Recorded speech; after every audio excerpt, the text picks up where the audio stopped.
지난주 목요일 저녁에 우리 네이버 플러스 갈라 콘서트가 있었습니다. 지역사회를 그리스도의 사랑과 복음으로 섬기고 변화의 열매를 보며 하나님의 나라를 세워가는 네이버 플러스의 그 사역이 어떻게 열매를 맺어가고 있는지, 또 어떤 영향을 끼치고 있는지 특별히 두 분의 간증을 통해서 우리가 듣고 은혜를 많이 받았습니다. 이젠 모든 것이 끝이다. 이제 더 이상 희망은 없다. 내 인생이, 우리 가정이, 또 내 사업이 아무런 이제 더 이상의 기대도 가질 수 없는 그런 상황에 놓일 때 우리에게 무엇이 남아있는가, 또 무엇을 우리는 붙잡아야 되는가 하는 것을 깊이 생각하게 되는 간증들이었습니다. 먼저 우리 히스패닉 청년 호세라고 하는 청년이 한 간증을 제가 요약해서 말씀을 드리겠습니다. 나는 어려서부터 학대를 받았습니다. 어린 나이에 쫓겨나서 풀밭에서 자는 날도 많았습니다. 7살 때 어머니가 돌아가시고 결국 얼마 안 가서 아버지는 나를 집에서 쫓아냈습니다. 밖을 돌면서 먹기 살기 위해 열심히 살았습니다. 겉으로는 강한 척했지만 속으로는 매일 울부짖었습니다. 그러다가 22살에 미국에 왔습니다. 처음에는 열심히 일을 했죠. 그러다가 술을 마시는 사람들과 어울리게 되었습니다. 술 취하는 일이 점점 많아져 의식을 잃고 병원 신세를 지는 일이 잦아졌습니다. 술을 마시면 무엇이든지 할 수 있을 것 같은 담대함이 생기곤 했습니다. 그러면 나는 난폭해져서 나에게 조금만 시비를 거는 사람과 싸움을 하고 폭행을 하였습니다. 2017년 어느 추운 11월에 술에 취해 길을 가다가 자동차에 치였습니다. 3개월을 병원에 입원하여 여러 번 수술과 치료를 받았습니다. 그때 나는 비로소 나의 무기력함을 인정하고 도움의 손길을 구할 수밖에 없었습니다. 마침 한국인 목사님과 성도들이 찾아와 주었고, 그들은 나를 겨울 수련회, 나와 같은 히스패닉 노숙자들을 위한 수련회에 초청해 주었습니다. 나는 생전 처음 수련회에 참석하였고 거기서 예수님을 만났습니다. 수련회의 주제는 일어나 네 자리를 들고 걸어가라 였습니다.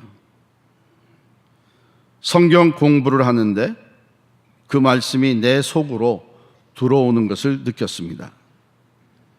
나는 내 자리에서 일어나 예수님과 동행하겠다는 결단을 하게 되었습니다.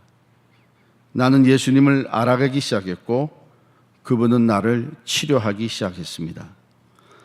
그는 사랑으로 나를 찾아와 주셨고 나를 변하여 새 사람이 되게 하셨습니다. 나는 더 이상 술을 마시지 않습니다. 이제 정기적으로 성경 공부와 예배에 참석하고 있습니다. 내 삶의 패런이 바뀐 것보다 더 중요한 것은 내 인생의 가치관이 바뀌었습니다. 예수님을 내게 소개해 주신 집사님과 네이버 플러스 모든 봉사자들에게 감사를 드립니다.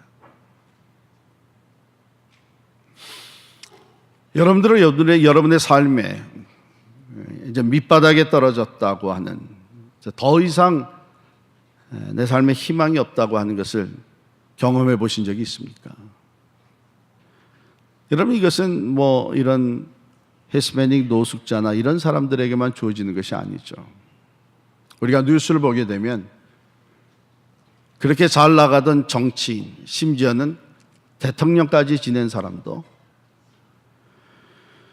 이제 모든 것이 끝났다고 하는 생각이 들면서 스스로 생명을, 목숨을 끊는 일도 있습니다.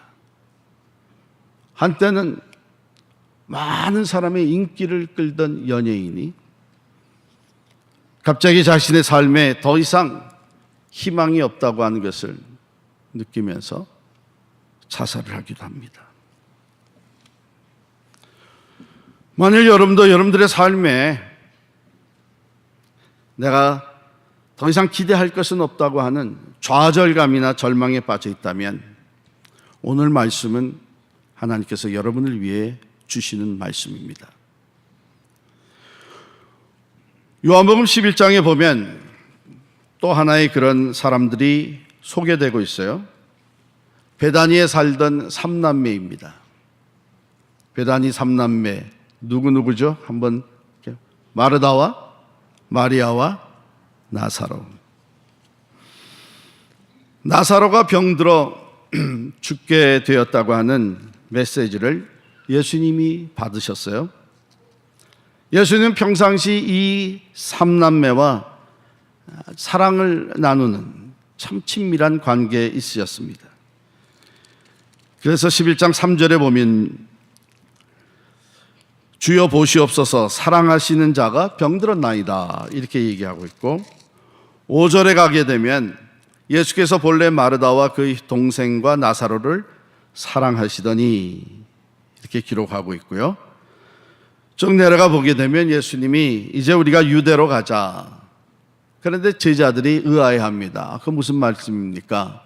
방금 유대에서 돌에 맞아 큰 일을 당하실 뻔했는데 도대체 또 다시 유대로 가자고 하시니, 그러니까 예수님은 그만큼 인들을 사랑하였고 나사로를 가서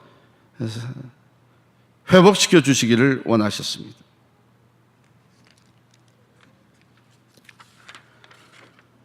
그런데 소식을 접하고 나서 이틀이나 더 지체하고서 유대로 가셨습니다.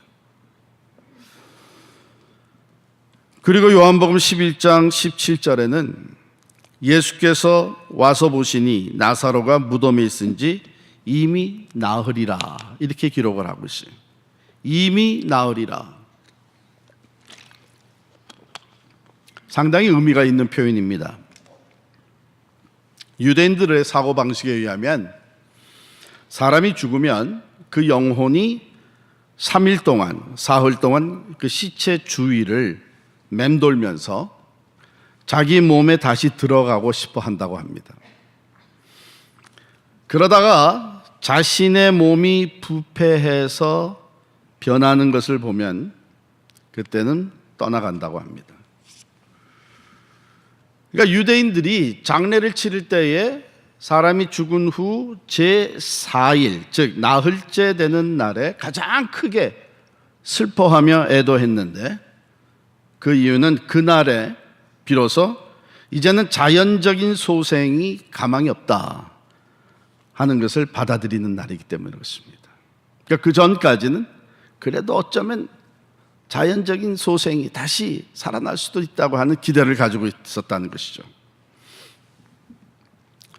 그러면 예수님은 어쩌면 의도적으로 그 나흘이 되기까지, 즉 마르다와 마리아뿐만 아니라 그 주변의 동네 모든 사람들이 이제는 갈 만큼 다 갔다, 자연적 소생은 기대할 수도 없다 하는 그 나흘이 되기까지 의도적으로 지체하셨다고 볼 수가 있습니다. 가서 마르다를 먼저 만나십니다. 그리고 마리아를 만나십니다. 소생 가망성이 완전히 사라진 그 현실 가운데 마르다는 예수님께 이렇게 얘기를 해요. 21절에 보면 주께서 여기 계셨더라면 내 오라버니가 죽지 아니하였겠나이다. 그런데 좀 더 내려가서 32절에 보면 마리아도 똑같은 얘기를 합니다. 32절에 마리아가 예수 계신 곳에 가서 배웠고 그 발 앞에 엎드려 이르되 주께서 여기 계셨더라면 내 오라버니가 죽지 아니하였겠나이다. 여러분, 이 말에서 뭘 느끼십니까? 아쉬움? 섭섭함? 또는 약간의 원망? 왜 빨리 오시지 않았습니까?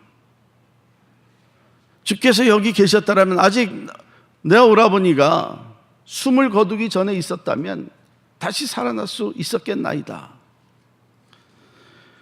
그런가 하면 이 표현에는 이제는 더 이상 기대할 게 없습니다. 이젠 다 끝났습니다.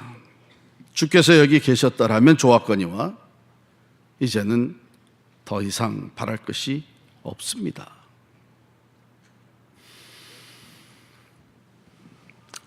그런데 예수님이 나사로를 다시 살려주셨잖아요. 그런데 예수님이 뭔가를 내가 보여줄 테니 잠잠코 있어, 처벅처벅 가셔가지고 나사로야 나오너라 하고 살려주신 게 아니란 말이죠. 그 나사로를 살려주시기까지 예수님이 보여주신 그 자세와 그 마음의 모습, 마음의 그 상태는 우리에게 큰 교훈을 줍니다. 33절 보실까요? 예수께서 그가 우는 것과 또 함께 온 유대인들이 우는 것을 보시고 심령에 비통히 여기시고 불쌍히 여기사. 35절입니다. 예수께서 눈물을 흘리시더라. 38절. 이에 예수께서 다시 속으로 비통히 여기시며 무덤에 가신 무덤이 구리라 돌로 막았거늘. 심령에 비통히 여기시고 불쌍히 여기셨다. 또 눈물을 흘리셨다.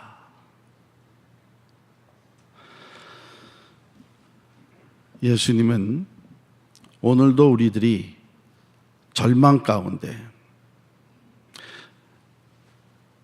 이제는 갈 만큼 다 갔다고 하는 아무런 기대도 없이 낙심하고 후회하고 주저앉아 있을 때에 그 아픔과 눈물을 같이 나누시는 분이십니다. 불쌍히 여기십니다. 살려주실 것을 다 알고 의도적으로 나흘이 지나서 와서 완전한 부활을 보여주시려고 왔음에도 불구하고 먼저 그 삼남매가 또 주변의 유대인들이 가지고 있는 그 애통함, 슬픔, 고통과 눈물을 함께 나누신,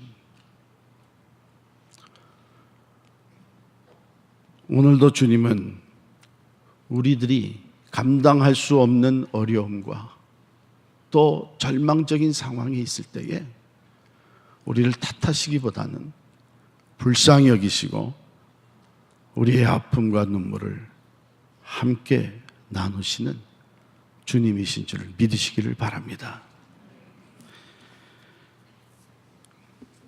그리고 예수님께서 나사로를 살려주셨습니다. 예수님은 어떻게 나사로를 살리셨죠? 어떻게 살리셨나요? 43절에 보면 나사로야 나오라 그랬어요. 말씀으로. 하나님이 가라사대 빛이 있으라 하시니 빛이 있었더라. 말씀으로 천지를 창조하신 그 하나님의 능력이 바로 이분에게, 예수 그리스도께 그대로 있는 것을 보여주셨습니다. 이미 죽어서 나흘이나 되어 썩는 냄새가 나는, 그러니까 다시 소생에 대한 기대는 완전히 사라진 그 상황에서 예수 그리스도의 말씀이 선포되어집니다. 나사로야 나오너라. 죽은 자가 수족을 배로 동인 채로 나오는데 그 얼굴은 수건에 쌓였더라. 예수께서 이르시되 풀어 놓아 다니게 하라. 바로 이 사건을 일으키면서 예수님은 일찍이 마리아에게 말씀하셨습니다. 25절 말씀 다 같이 읽겠습니다. 시작. 예수께서 이르시되 나는 부활이요 생명이니 나를 믿는 자는 죽어도 살겠고 무릇 살아서 나를 믿는 자는 영원히 죽지 아니하리니 이것을 내가 믿느냐? 이것을 내가 믿느냐?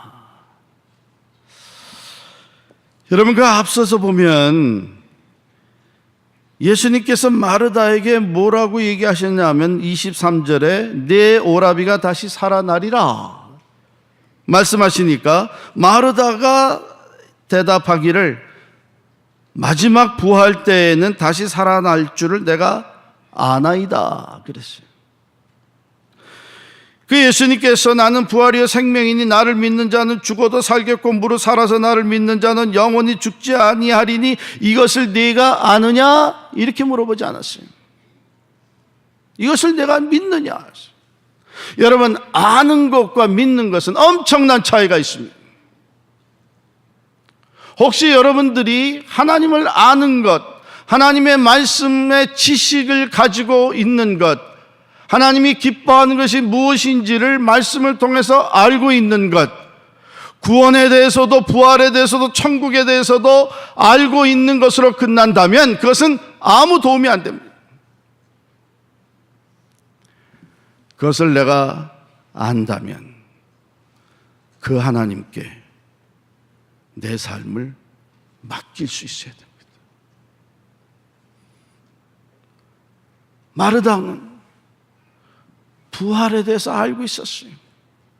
당시의 유대인들이 부활에 대해서 알고 있었어요. 물론 사두개인들은 부활을 믿지 않았지만 바리새인들과 대부분의 유대인들은 마지막에 부활이 있을 걸 알고 있었어요. 그런데 예수님은 그걸 아는 것으로 그치지 아니하고 내가 이것을 믿느냐 물으시면서 그 부활이라고 하는 것은, 부활의 능력이라고 하는 것은 장차 미래에 주어지는 우리를 다시 살리시는 하나님의 능력일 뿐만 아니라 내가 그것을 믿음으로 받아들일 때 지금 오늘날 나의 삶의 현장에서 일어나는 하나님의 능력이 된다고 하는 것입니다. 안타까운 것은 많은 그리스도인들이 알고 있습니다. 하나님의 뜻을 알고 있고 하나님이 어떤 분이라는 걸 알고 있고 하나님이 기뻐하시는 것이 뭔지 알고 있고 하나님의 약속의 말씀도 알고 있고 교회를 오랫동안 다닌 사람일수록 이 아는 것에 대한 지식이 날로 더해왔습니다. 그런데 문제는 그걸 믿습니까? 그 말씀대로 이루어질 걸 믿느냐 말이에요. 내가 믿는 하나님은 정말 전능하신 하나님이신 것을, 능력의 하나님이신 것을, 아무런 기대조차 할 수 없는 완전한 절망 가운데서도 소생케 하실 수 있는 전능자이신 것을 믿습니까? 그것을 믿을 때에 하나님의 살아계심을 우리가 보고 경험하게 될 줄을 믿습니다. 아는 것 가지고 내가 신앙생활을 했다고 착각하지 마세요. 예수님은 마르다에게 내가 이것을 믿느냐 물으셨습니다.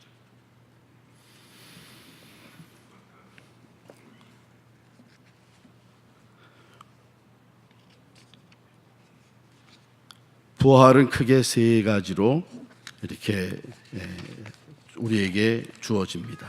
첫 번째는 예수님께서 십자가에 달려 돌아가시고 3일 만에 부활해서 부활의 첫 열매가 되신 역사적인 사건으로 우리에게 소개가 됩니다.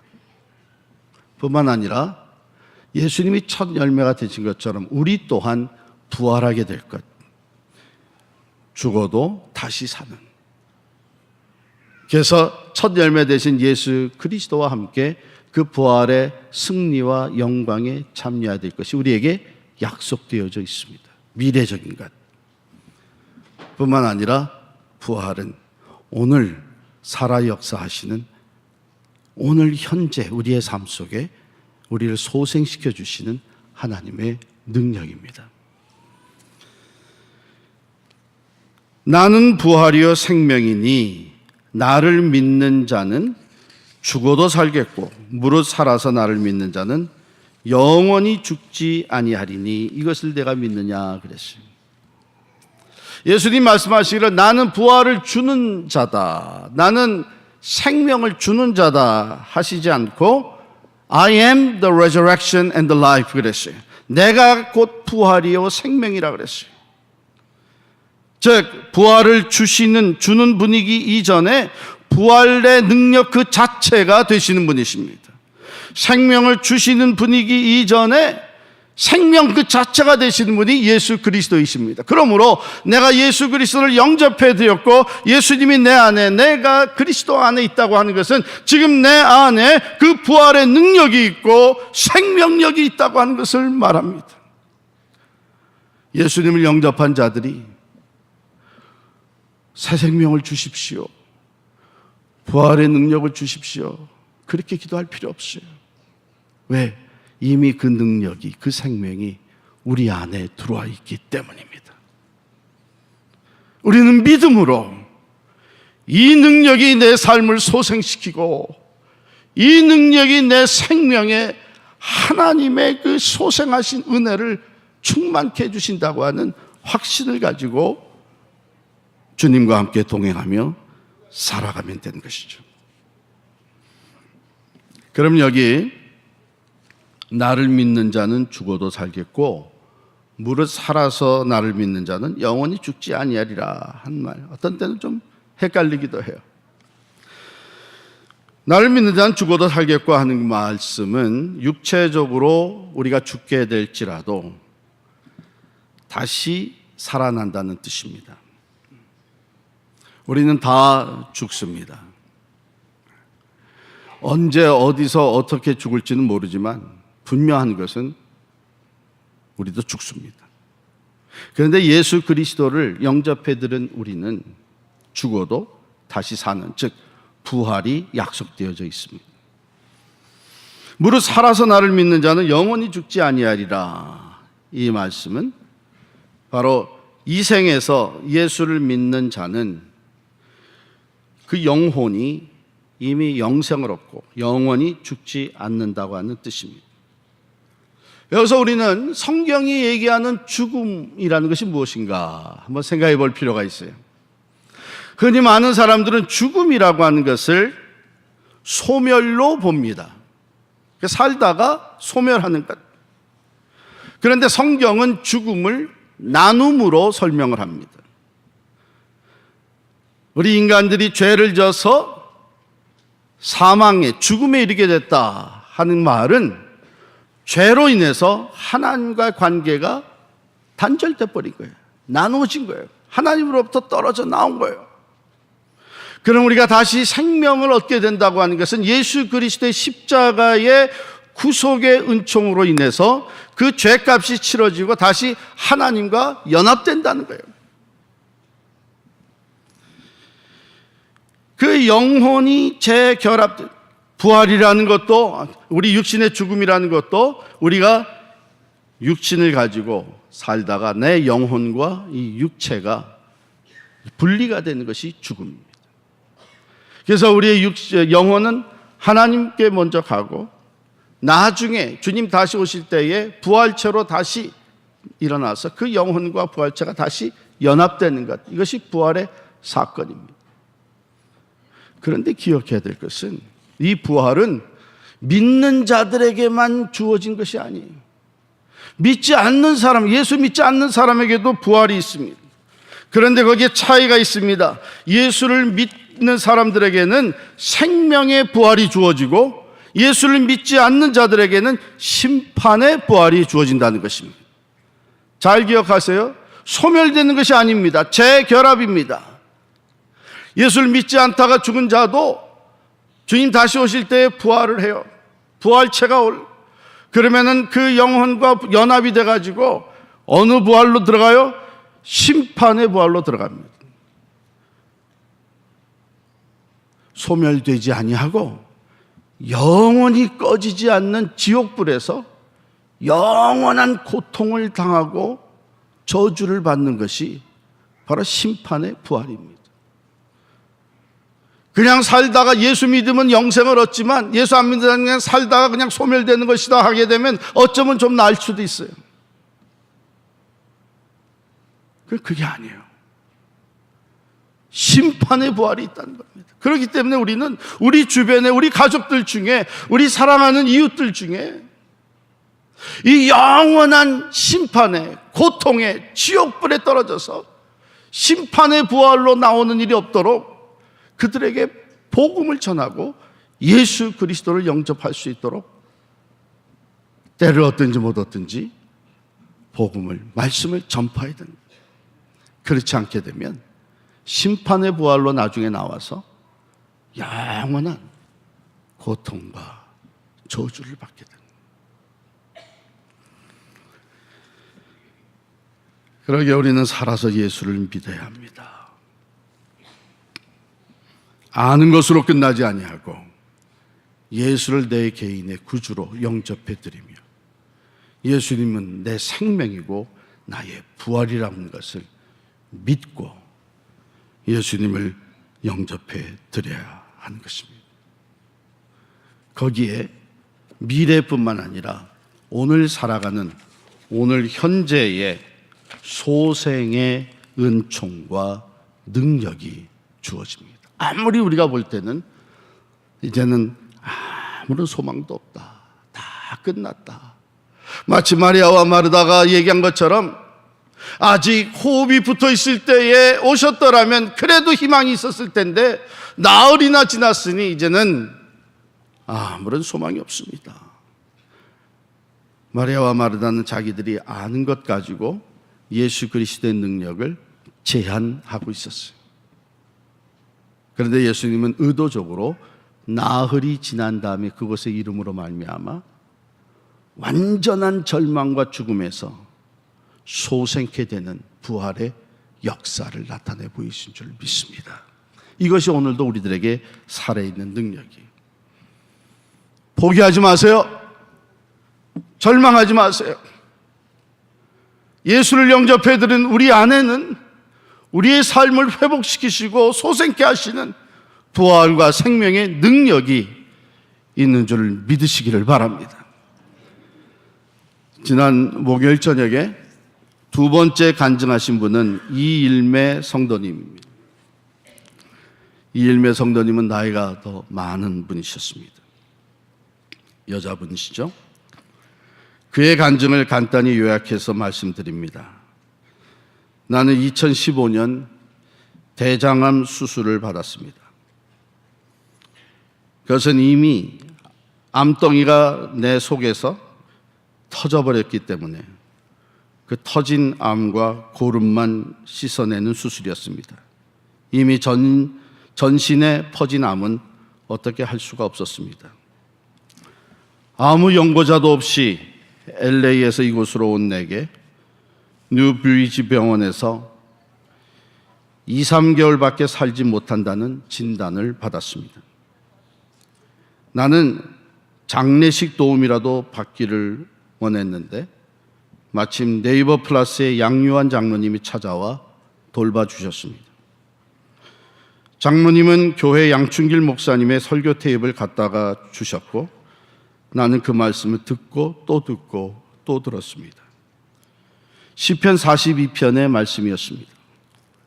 특별히 5절 말씀에 내 영혼아 내가 어찌하여 낙심하며 어찌하여 내 속에서 불안해하는가. 너는 하나님께 소망을 두라. 그가 나타나 도우심으로 말미암아 내가 여전히 찬송하리로다. 나는 그 설교를 듣고 결심했습니다. 그래, 하나님께 한번 다 맡겨보자.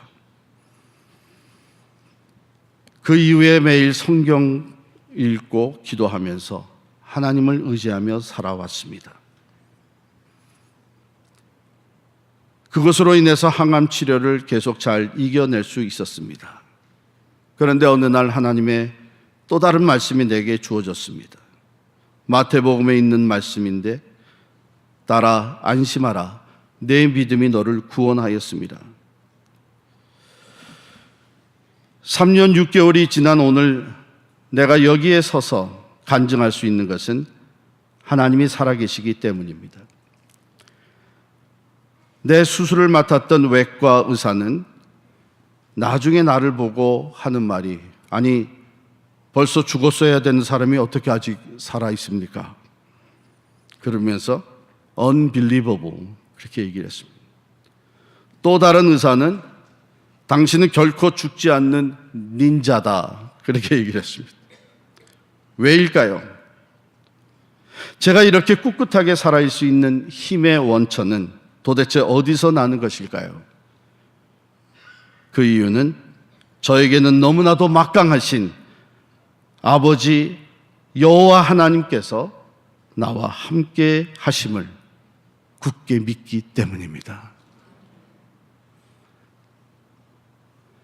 병상에서 이일매 성도님은 세례를 받고 생전 처음 성찬식을 가졌고 2, 3개월밖에 살지 못한다던 분이 지금 3년 9개월을 살면서 많은 사람들에게 살아계신 하나님을 증거하고, 지난 목요일 이 간증을 들으면서 우리는 바로 살아계신 하나님 예수 그리스도의 소생케 하시는 부활과 생명에 대해서 다시금 가슴에 확고하게 우리가 느끼고 담을 수가 있었습니다.